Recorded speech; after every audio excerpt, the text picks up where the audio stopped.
I stumbled upon a topic this weekend where there was a discussion happening. Somebody was saying, "Hey, I was sitting my 5-year-old down in front of ChatGPT, and it was this fantastic thing. I can't wait to see where this ends up in the longer term." And the thread started to get quite a bit of traction, a lot of people interacting with it, and essentially it boiled down to the conversation between people that had kids and understood what it's like to interact with a young mind and what is important there, and then other people that were saying AI is the greatest thing. We should let children have access to whatever they want. It was a pretty interesting discussion on X actually, and I'll put it on the screen right now. I think it dredges up a lot of conversations that people have been having for a long time about, how much absentee parenting actually happens. Whether you were raised by the television, MTV, how this is changing as things move forward, and if AI is now going to be that next babysitter for our children. Yeah, I'm afraid that I very much disagree with this understanding as AI being a substitute for entertaining or teaching children. And what gives me great concern is there is a misunderstanding at the root of it as to what humans want. And we make this mistake over and over and over. It is deeply ingrained in our society, and um, the sophistication of AI makes this an even more dangerous problem.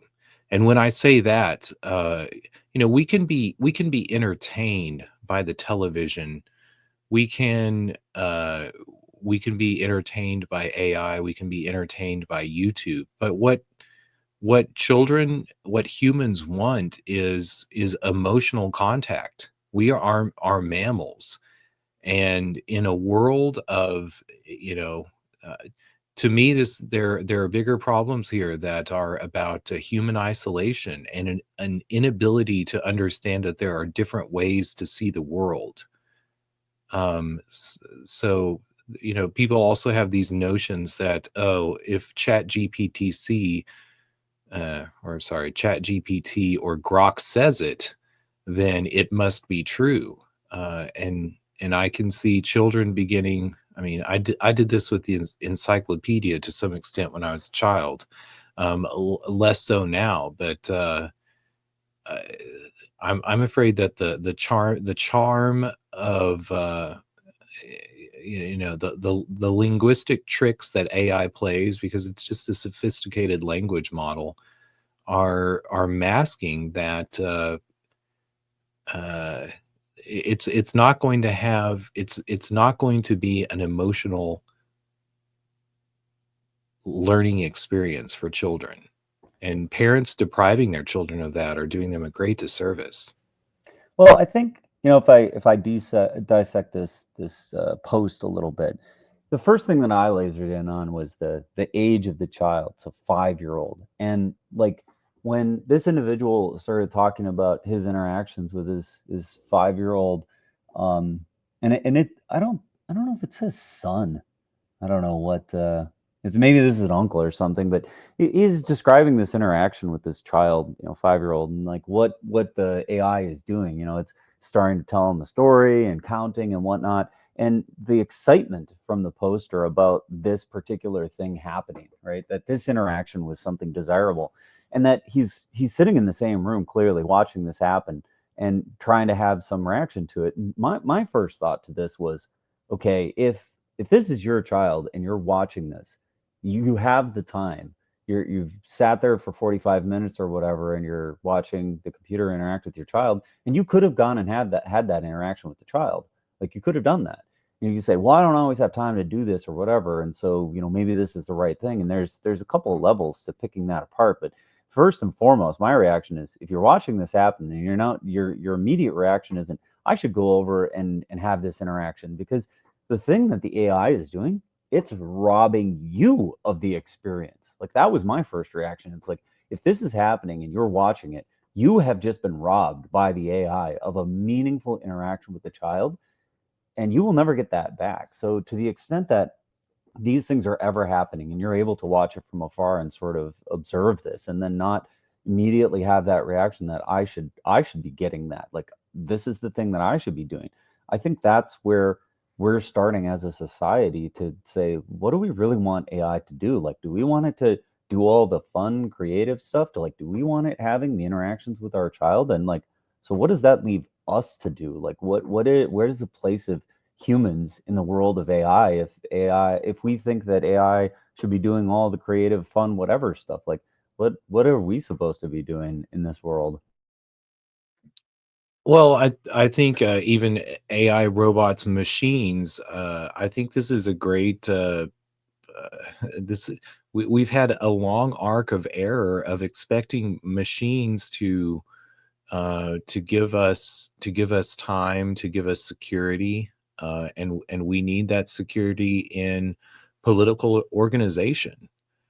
Um, I mean, maybe some extent we've already gotten it right. I don't remember the last time somebody did wash their clothes manually, right? I mean, you throw it in the machine, it saves some time. Like, we definitely have some machines around us which have helped, right? Maybe a dishwasher too. Like, these things have freed us up, but to do what? To doom scroll on social media? well, precisely, and not only that, I'm thinking in terms like of agriculture. Uh, there was recently a lawsuit in California from a raisin farmer, and the raisin farming guild had not allowed raisin farmers to sell 80% of their crops. Why? Because they wanted to support the price. And and there's this narrative of scarcity in the world, and that we need these machines to produce vast amounts of food, and it's not true. And so we run this hamster wheel of efficiency of, oh, we need more sophisticated machines, we need and humans actually want to be doing something, they want to do things for each other. But part of part of this narrative about of AI, of robots, is that I don't want to do anything. I want to have social stratification, and I want to signal to other people that I'm of the upper class because I'm not doing anything. And I think that doom scrolling and privacy and anxiety about the world come hand in hand with that. And I don't think that people are happy with it. So when I see this, um, when I see, especially our politicians talking about, oh, we have a great future in AI, and AI is going to solve all these problems with for us, I say I think that we should be looking to other ways of organizing ourselves in the world that there's this narrative of pulling ourselves up for our bootstrap and self-reliance. Well, it's wonder we need to be giving people the space to be creative. um I And there's an argument that some are making that says, AI is sort of allowing for more unfettered creativity in some sense, because the tools for creativity were locked behind skills that took years to master, right? If you wanted to make a compelling painting, you had to learn how to paint. Now you can say, well, make me a painting and just make it like however I imagined it. And to some extent, maybe that's starting to be the case, but it's still the AI that is doing it. And essentially, what you're doing is looking through a museum of things that were created, and then just like putting a like on the one that something else generated, like, to even to the extent that it might match something that you were thinking. It isn't necessarily going to match what you were thinking, or even your ability to create it if you were to have spend some time learning how to do some of these things yourself. It's still just like something else, or parroting something, copying something. So to some extent, the AI tools are not necessarily making, an individual creative, but rather it's just copying the stuff that already exists and saying, "Why I wish that I had a Disney photo that looked like this, and that's the thing that would be cool." But the Disney thing that existed had to have come from some creative act itself, and that's sort of, where that creativity comes from. And even if the synthesis of AI and humankind gets better over time, I still feel like it's a very passive activity, Well, and fundamentally. I mean, I think there's something also lost in this notion of, "Oh, I'm a good prompter, and that means I can paint." Well, one, it's a wonderful thing to be able to convey your ideas, but there's also something about experiencing the world, and there's something about, I don't know, touching color and, learning the difference between watercolors and oils and pastels, experimenting with different mediums, going out and actually being in the world. There's I fear that we have these artificial experiences that are created, and X and the communication that we have. um I don't know. I worry that we have created an artificial world that people mistake for reality. And it is it's beguiling, but it's not real. And I both, like stepping back, I think about the experiences or the expectations that people have in their experiences in the world, and how they are set up by movies and by television. uh AI is an even more subversive notion of this. If if we have if we have Victorian politeness in our conversation, because that's how we eke the responses that we're looking for out of a large language model. um I don't think that that's what people actually want. And I don't know. I get very worried whenever I see also that this is something.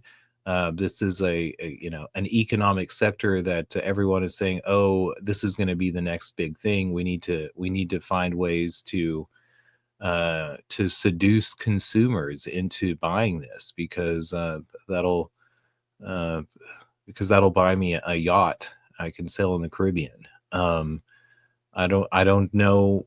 I think people are more interested in, and maybe this is just me, but like bucolic experiences. People want to live in Bordeaux, France, and have That's interesting that, like, when someone makes it, right?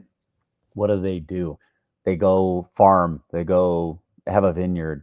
They start to revert back to these very pastoral, traditional experiences that people have. Like, after they've achieved that technical thing or that big success, then they just retreat to something that could have been done without having done any of that stuff, except for maybe the acquisition of land, or having a buffer around that, such that failure isn't really something that can happen. But that's the penultimate experience that most people want to have. Is even, I think, in times of war, like what the Romans or whatever, they would retreat to the country and have a quiet life right after they did their grand achievements. Yeah, I mean, I think it is part of this. We have this narrative of civilization versus barbarism, but civilization has inherent in it this dissemblance, this French court notion of nicety, and barbarism is being not having a cap on your emotions, living in a tent. Genghis Khan conquered all those cities, never entered them. He lived in a tent the whole time. It was very important to him to be tied and bound to the land. I also think about our economic systems and how they're bound up with foods that we can store. Wheat and corn, top of the list. and there's this narrative of food scarcity that we hear around the world. Oh, and here I'm going to piss off some of our anti Klaus Schwab World Economic Forum, but we can eat any number of things, including the crickets. You can eat the crickets. You can eat roots that grow in the ground, like potatoes and yams and other things. And but we've adopted this path or notion in the world that this artificial notion of privilege, of being better than uh, not enjoying the full gamut of possibility that exists in the world. And in I think it has locked us in a trajectory that has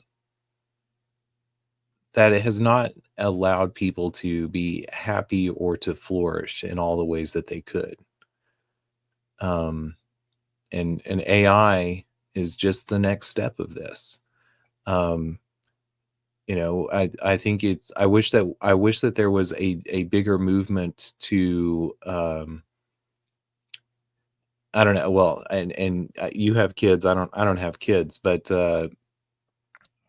this is also kind of bleeds over to this notions of education that are at the fore today in our political conversation. Um, I think a lot of the problems that we have in our, like, notions of Department of Education, in teaching children, has to do about what we're teaching them, not the teachers, and not the actual school system or education system, but we're reinforcing this path that is already wrong. In that, I, I, do we, when we're teaching children, are we sending them into fields to learn, dirt and plants and ecological cycles, or are we telling them that STEM is the answer, and that they need to learn more math, uh, uh, and science? Science is about redox equations and organic chemistry. Well, I think it's a good point in the overall topic of AI parenting, right? Is there's a couple things in addition to just the fact that the AI is sitting there taking the experience from you, which is my first thought on this, in that you really shouldn't be giving up this part that's so fundamental to human experience, which is raising a child. Like, raising a child is not a burden. If you consider it to be a burden, then probably shouldn't have had kids to begin with. Like, if you don't have time for it and you don't have time to spend with the child, like, that's probably not the best thing to do. But the second part of this is, what is it teaching the child? That's fundamentally, an important part of what you do as a parent is you curate. You pick the books. You decide what the child is going to read, experience. Media curation, like choosing what types of things they're going to see at what age. This is one of your fundamental jobs as a parent. And what AI gives is, it gives an unfettered, just like, path into any knowledge. And that may not really be what a parent wants. Like, you don't necessarily want the child experiencing any given thing whenever they feel like it, as they stumble upon it. Like, there's definitely things that are inappropriate for a child to see, and there are things that you may want them to have more emotional, stability or maturity to experience. And the AI is not going to have any kind of governor on it. It's not going to have any kind of sense of this. And even if we start to put them in place, there are flaws in any of this, and there's biases, which I think you brought up a little bit. We talked about before, in the conversation. But, like, the different AIs will give different answers, and we've seen this where they start to compare, and it has a lot to do with how the AI was trained. So, unless you're really familiar with the training and it really matches with your cultural sensitivities and the things that you would want the child interacting with, it's probably going to give some kind of an answer or a view into the world that might not align with the worldview that you particularly would prefer that the child be experiencing. and it's really hard to know what the answers are going to be unless you go and do all of it ahead of time. And part of that is, I think, what has traditionally been done through the media that's been produced, right? If you look at something like, I don't know, Blues Clues, very innocuous type of show, good for kids, I would argue. I would say probably better than Sesame Street, as this was the primary one that people were discussing and kicking around. But it's the kind of thing where, as a parent, you could go through and see a lot of what's in the content. And you can pre-select for the thing that you think is appropriate for your kid. I think I've seen Blues Clues, and I'd probably be showing my children the Roseanne show. The other thing that I think about, though, there's the information that's encoded and chosen by somebody else to be relayed to your children, but there's also the lack of emotional feedback. What does a child have to learn about, doing to an AI in order to keep it going? You get a kid a pet, and they learn that they have to feed the pet, and they learn that it's good to have something that depends on them, or that they have a reward for taking care of something else that exists in the world. You don't have to do anything. AI sits there. You can turn your computer on, you can turn it off whenever you turn it on. You didn't have to feed it, you didn't have to water it. Children don't pay electricity bills or their internet bills.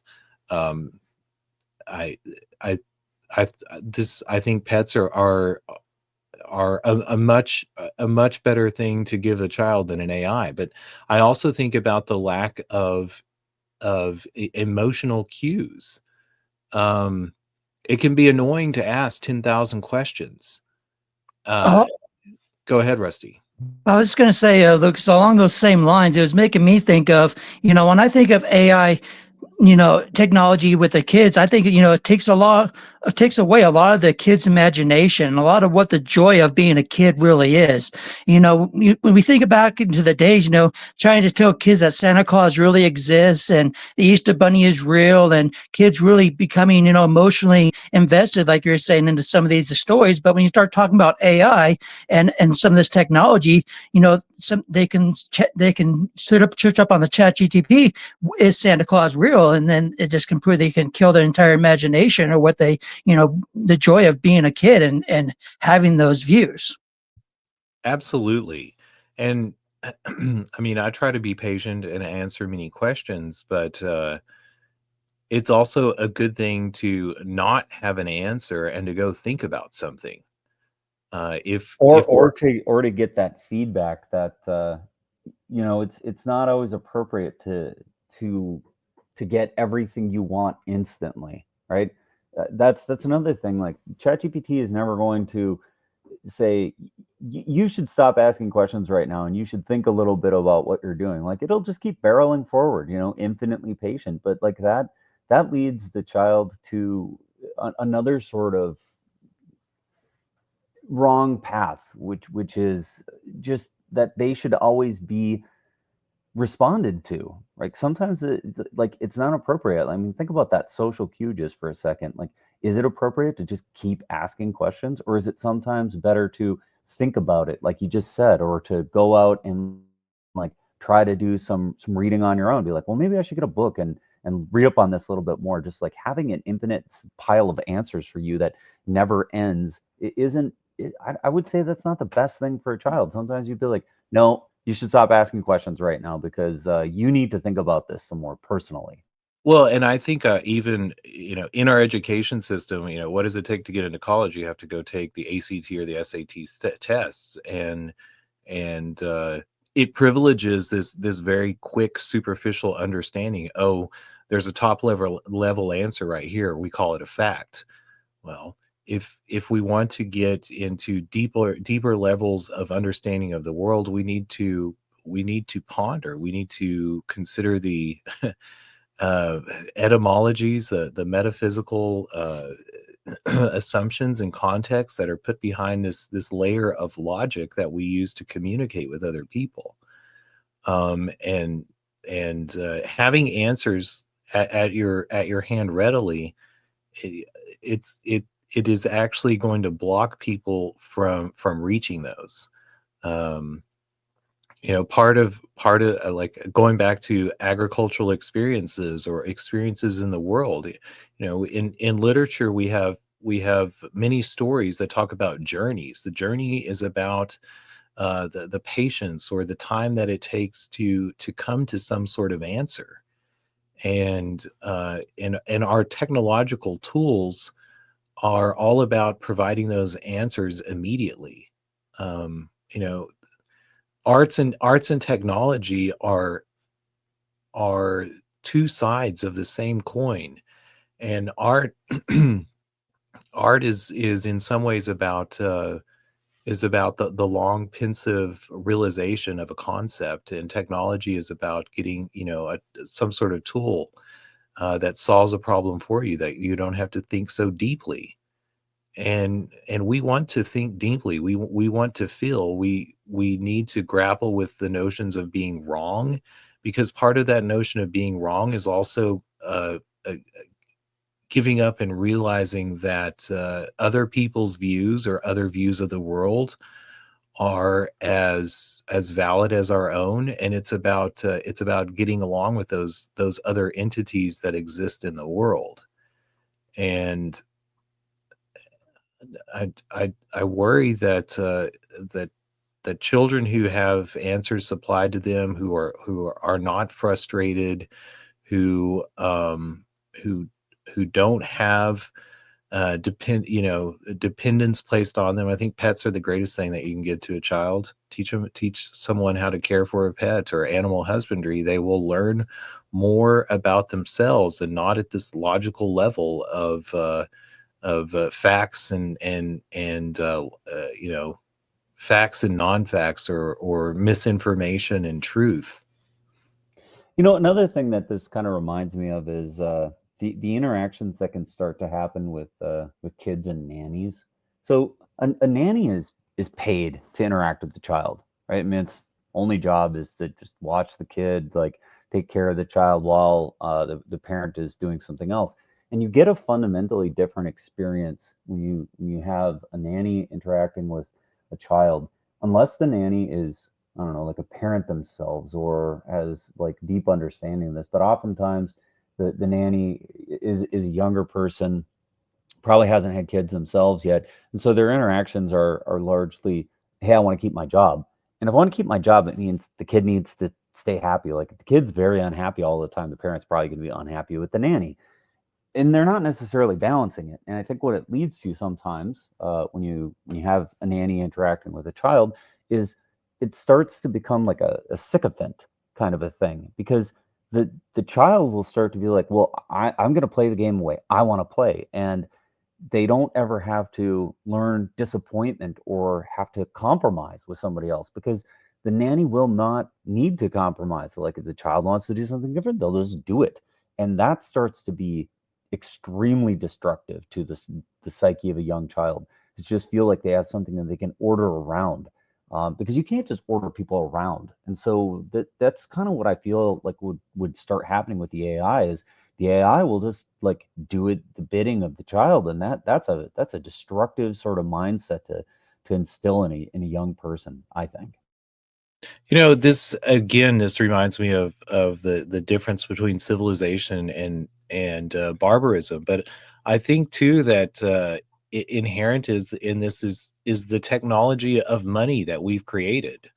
This notion that you can pay someone, uh, they pretend they have the best interests, uh,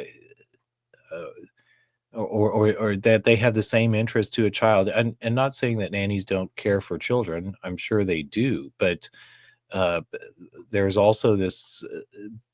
Well, but it's in a different way. That's what I'm saying. I mean, clearly Yeah, they care for the child. They're going to keep them out of danger, but like they don't have that long term uh, outlook, right? They clearly want to keep their job. They want to keep the economic situation going. They want to keep that job, but they don't necessarily have to deal with the consequences of producing, an individual that is not going to be somebody that anyone's going to want to be around, right? I mean, they're not going to be there for the ramifications of that. They only care about this week, this month, maybe this year, but the damage that may be inflicted by molding this mind in the wrong direction will not be felt by that person. It will only be felt by the parent and the people who have to interact with that human in the longer term. So Well, and I mean, I totally agree. And if I was hiring a nanny, I would be, making it part of the contract, and the understanding of what this quid pro quo about is. I would find a nanny that saw the world as I like to see the world, and I would say you get to be the disciplinarian, not just the caretaker. Uh, b- y- but I don't think that happens. It's too easy to pay someone for them to go about their world, to have their own view of the future, their own dreams that are autonomous. Like we have these notions too of what your dreams are, and what your occupation is, and I think that that can have ugly consequences, especially in child rearing. A nanny is an interesting case to think about with regards to that. But we have it everywhere, and we're going to have AI inserting itself into our worlds everywhere. well, I think it's a good parallel, right? I think the nanny as the kind of pseudo parent, being paid to do the job. It's somewhat similar to what the television would have been. You're saying, hey, I'm not going to spend every single moment with the child. Sometimes the child's going to be doing some self exploration, some self learning, whatever, and you start to look into early childhood education and what's important. Montessori versus whatever other type of early learning and language, and so there's a lot to understand in all of this, as far as things go. But if we're going to produce an AI that is for children, I think it's got to have a lot more care to it than just throwing ChatGPT in front of it. Like, this is not probably appropriate. We need to have something that's much more tailored for the mores and values of a particular parent, and being able to is select for this. I think a lot more work has to be done here. And so if what Andrew was trying to bring up in his post here was that he's excited for the future because he sees the possibility. Okay, maybe there is some future where it starts to get really good. But I think if this is sort of looking at it and saying we're here now, and this is something that people should be excited about, and go throw your kid in front of ChatGPT and they're going to have the world's experience and scientific discovery at their fingertips.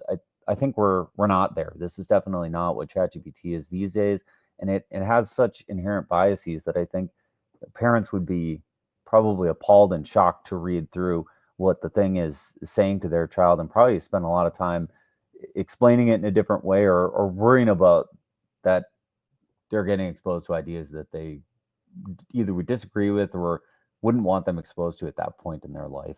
We're also coming to the verge of having the Jetsons made, Rosie.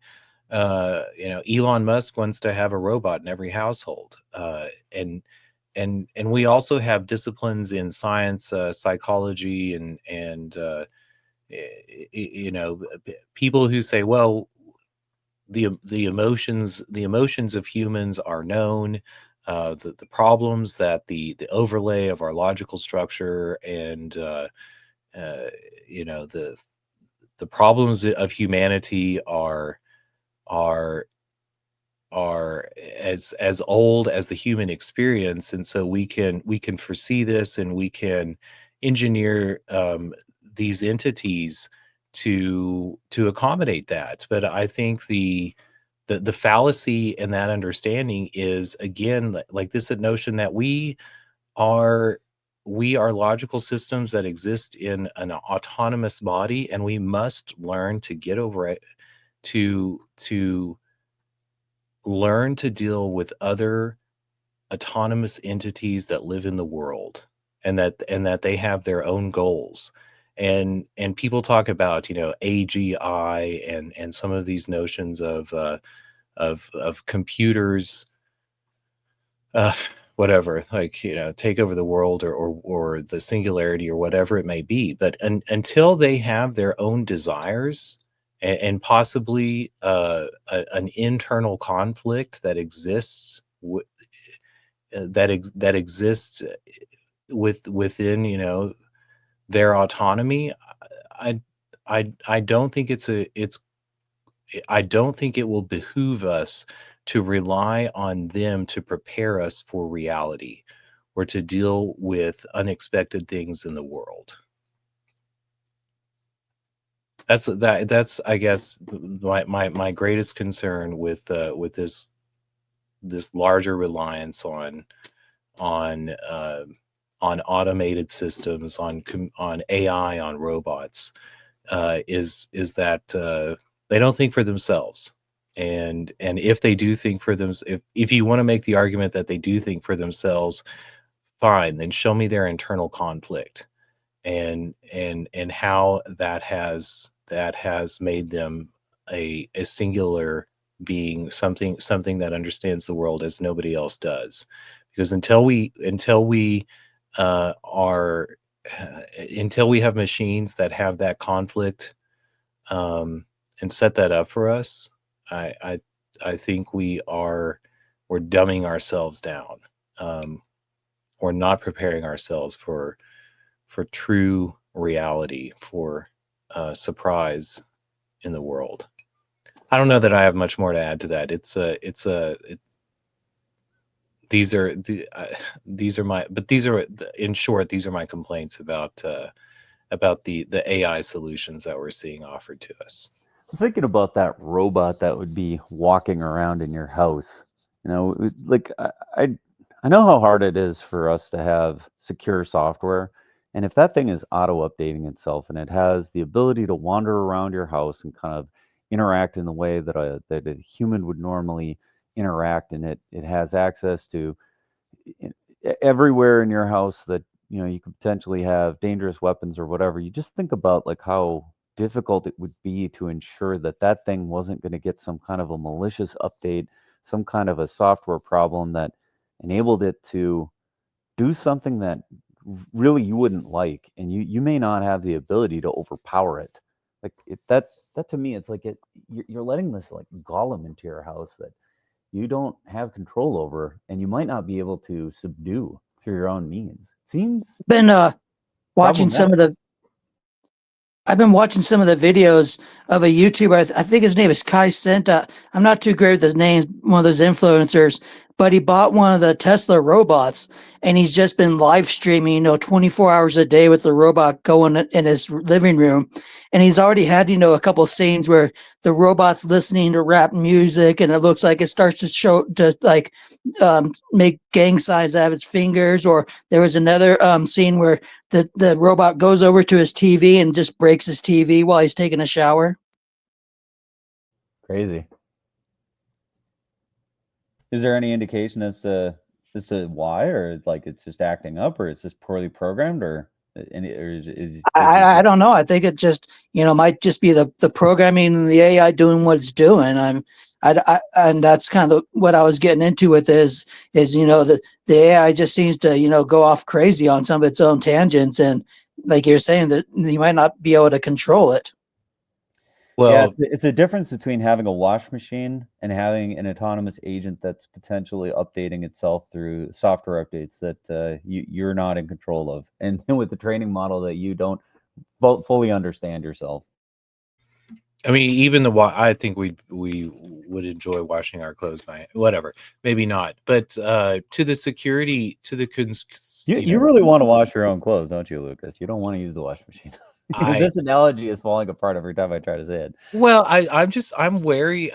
I how many people have actually like washed their clothes, like some people don't like to get wet. Like sometimes I wonder as to like the experiences that we've robbed from our lives. Like I lived in a cabin with a wood stove because I read Victorian novels,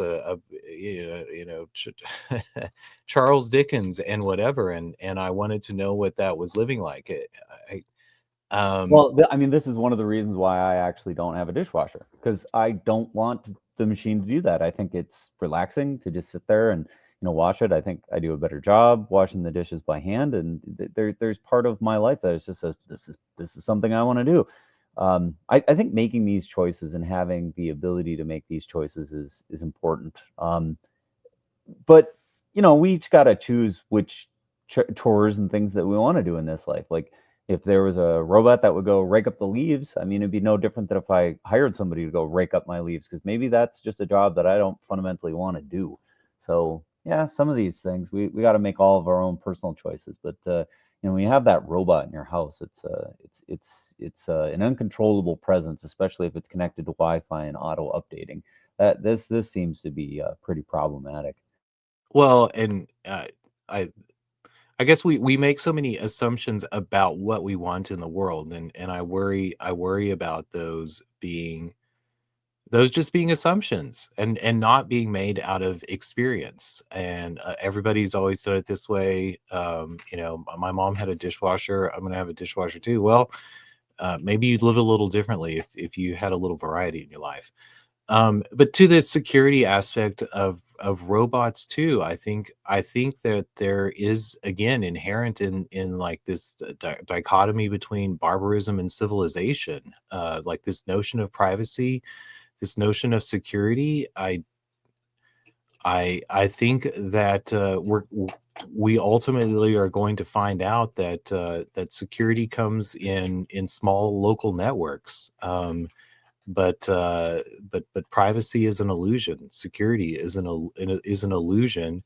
Yeah, we didn't even really go there as far as the robot goes. I mean, think about that for a minute. Now, not only do you have this golem in your house that's doing whatever, and I don't mean golem like Gollum, like from Lord of the Rings. I'm talking about Golem, which is the traditional, like, you have some creature that you created out of mud and does your bidding because you're in magically control over it. But I think the thing is it's got speakers, it's got microphones, it's got stuff that can rat you out if it decides that you're doing something that whatever thing is the ultimate authority over that, which I would guess is going to be some sort of governmental control or interference, or spyware in some way that it will hear something it doesn't like, and then now we'll have intimate knowledge about who to go get when the gulags are set up.